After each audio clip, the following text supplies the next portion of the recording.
Hello and welcome everyone. This is Yash Kumar, and today I'm going to be talking about PyCaret. Um, PyCaret is quite a pretty cool Python library, I must say. It's one of those new AutoML libraries which does all the steps of data science in just like little bit of code. Like instead of writing the whole thing, we'll just be writing a couple of really small statements, and it will on the back end handle everything and execute the entire data science project. So it's a pretty cool tool that I've been learning recently.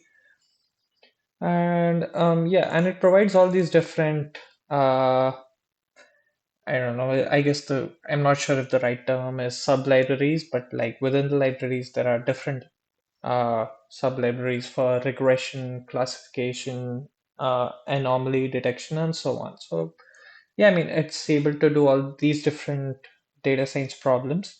And today, which is the part one, I'll be going through regression and classification. So here on my Google Colab, I have installed PyCaret and Gradio. I'll talk more about Gradio later, but one of the coolest features of PyCaret actually is that it has its own set of data sets that you can call directly. You don't need to upload them and convert them into the right format. So if you just import get data from PyCaret.datasets and just call get data of index, you'll be able to see different data sets such as let's go with a simple one like employee classification binary. So it provides you with an employee data set that you can, I think it's the employee attrition data set, and it has all these different information like instances, attributes, missing values, and so on. So yeah, I mean, like it's pretty cool to have that data access quite directly instead of having to upload it every time.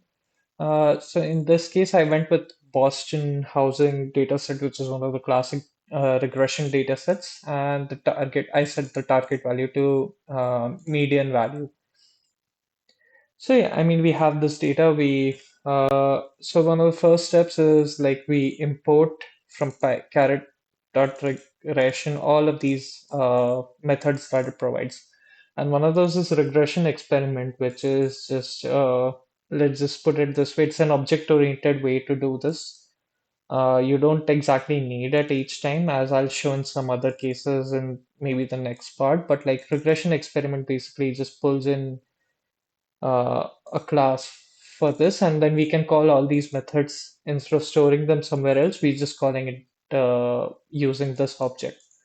So what does setup do? Setup is a simple, well, as the name suggests, it sets up the environment for us to do it. It performs all the pre-processing, handles all the missing data, and we just basically, it also splits into train and test data sets. So yeah, I mean, it's pretty useful, I would say. And once we have that, now we want to train our data, the cleaned data, we want to train it. So we have these models method, which just basically pulls up all the different regression models that we have.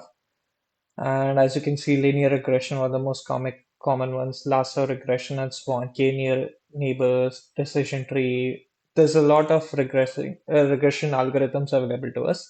So we just pick one of the ones, gradient boosting regression, and we just say create model, and it will train it on that particular data set.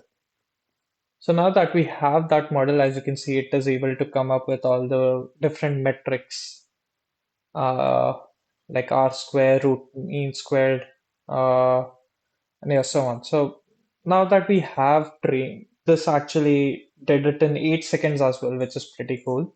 And now that we have a trained data model, we're just calling plot model, which by default does the residual graph for train and test data. And again, like similarly, we can also call feature, which just creates like which features had the most impact on the data's prediction. And yeah, I mean, this is pretty cool, right? Like we all of these things we usually have to write quite a lot of statements, but here as we can see, it's just in a couple of lines. We're able to call these methods and create these graphs. So that is the essence of low-code AutoML tools. And again, evaluate model is something similar where we have all of these different graphs that if you just press, you'll be able to see them. Yeah, and feature importance, prediction error, and so on. So yeah, I mean, we have this data on hand, and now we just call predict model, which does prediction, and you can see like for that data, what would its prediction be? So I would say like that's more or less close enough, but a couple of outliers, but that is to be expected. And now that I had mentioned earlier Radio, which is a pretty cool tool, not tool, but a library itself. And what it does, it creates basically a simple application where you just enter these details. It's like a simple web application, if you could say. And we enter these details, which are basically the attributes for the Boston housing dataset. And once you press submit, it creates this output, which is basically a row of the data frame.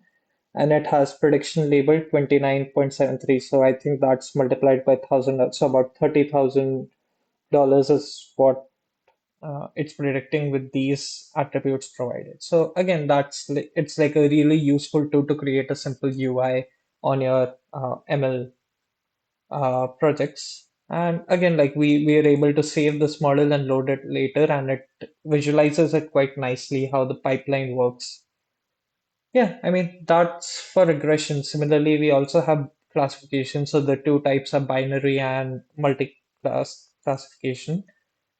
And for binary, I chose Titanic dataset, which again is quite classic ML dataset. And we're trying to predict survival of any individual of all the passengers. And we drop some of the, what do you say, features which I think weren't relevant. And based on that information, again, we just perform the same steps. And the major difference is that instead of regression experiment, we now have classification experiment where we're performing the same setup, pulling all the models as we can see, logistic regression, naive Bayes classifier, decision tree classifier, and so on. And now another cool feature of it is that instead of just selecting a model, you can now compare these models as well. So if you just call compare models, it will train the data set on all of these ones and see like which one of them has the best prediction model. And as you can see, the highest accuracy and most other metrics, it seems to be logistic regression in this case. And we're able to plot different graphs for the same again, like a confusion matrix, which is pretty useful. And again, we have the evaluate model method, which just has all these different attributes. Sorry, not attributes. I mean, different graphs that we have for this. Um,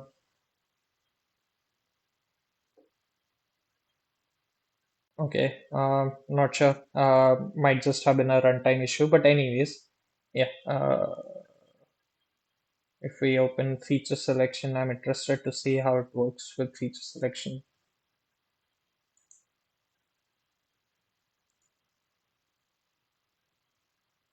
Okay, maybe we'll come back to, yeah, okay, so yeah, precision recall is there, and I'm sure it will now load feature selection as well since it did load it previously.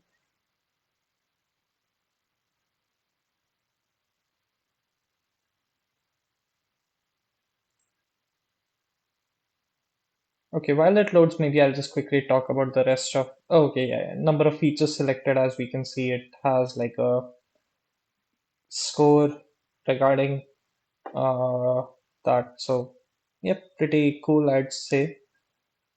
And again, like similar to regression, we just use Gradio, and based on the input, it predicts that particular individual to not be able to survive. It's prediction label 0 and gives the prediction score of 0 and 1. So about like 60% chance of not surviving. And again, we just follow the same steps, have a prediction, and save it all into save the pipeline. And similarly to binary classification, we also have multi-classification where I use the satellite data set. And I think actually I would say like binary and multi-class classification, the difference isn't is handled entirely by PyCaret. If you write the identical what do you say, the identical piece of code, it would still do the same things but internally handle. So in this case, it was able to find light gradient boosting machine as one of the best models. And again, like we have, as I mentioned, like the confusion matrix, instead of having a binary choice, has like six classes it can classify into. And yeah, I mean, it's pretty much the same thing as binary classification with it, and that's what I wanted to show. It's able to handle both of these. So yeah, I think that's more or less it regarding the first part of this series. I think there will be two more. We'll see about that, but like this was about regression and classification. I hope this was helpful.